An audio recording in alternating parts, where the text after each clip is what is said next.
如果我告訴你，很多出軌的人其實依然深愛着他們的伴侶，甚至覺得自己的婚姻整體很不賴，你會不會覺得這簡直不可思議？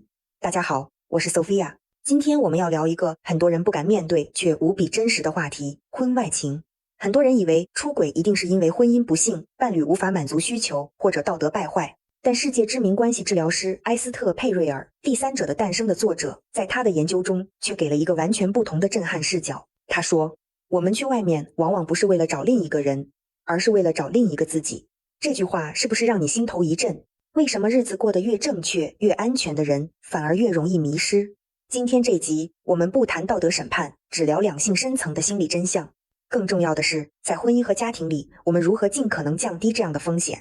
如果你正在婚姻中，準備進入婚姻，或是關心身邊的家人朋友，這集請務必認真看完。傳統觀點認為，婚姻有問題才會出軌，但心理學家發現，很多出軌者其實愛着自己的伴侶，婚姻質量也不差。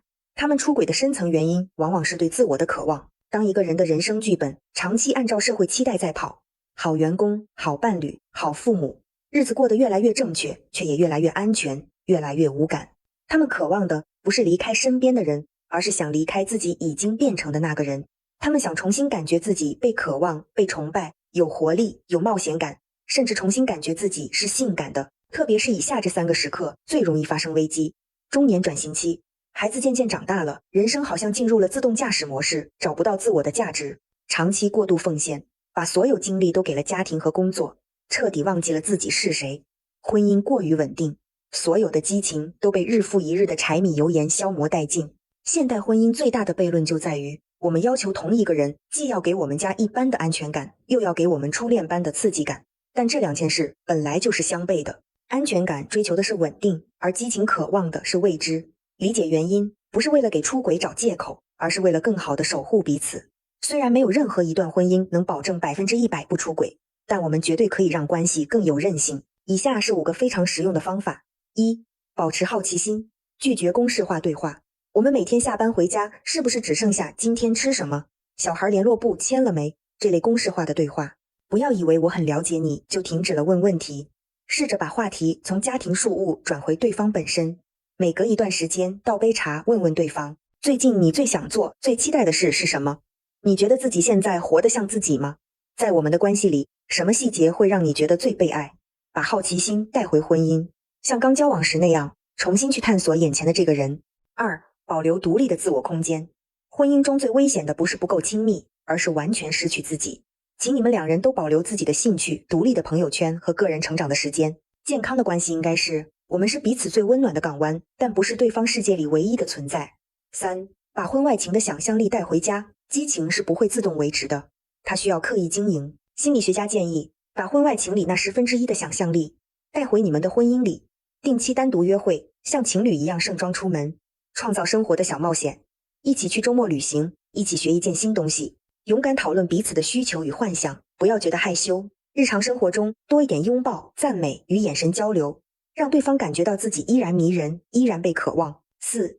清晰設立界限，及早溝通，不要等問題鬧大了才處理，提前約定好什麼是越界。例如，和異性單獨深夜聊天，刻意隱藏手機訊息等。當你感覺到我們最近像室友，或者即使同床也覺得孤單時，立刻坦誠地說出來，而不是默默忍耐或者向外尋找慰藉。必要時一起尋求專業婚姻諮商的協助。5. 給有孩子家庭的特別提醒。很多夫妻在有了孩子後，對彼此的稱呼都變成了爸爸媽媽，卻忘了叫對方的名字。請記住，孩子最需要看到的不是一對完美的父母，而是2個依然相愛的男女。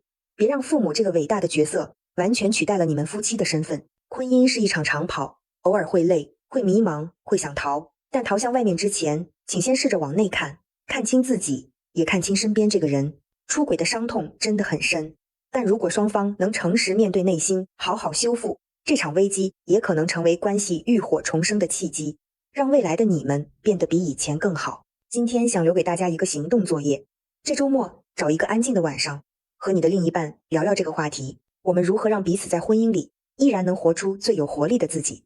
歡迎在評論區留下你的看法，或者匿名分享你的故事，我們一起在這條情感路上互相陪伴。如果你覺得今天這期節目對你有啟發，請幫我點個讚，並把視頻分享給你關心的人。記得訂閱頻道並開啟小鈴鐺，這樣就不會錯過之後的情感智慧分享了。我是 Sophia，謝謝你願意認真經營自己的愛情與家庭，我們下期見。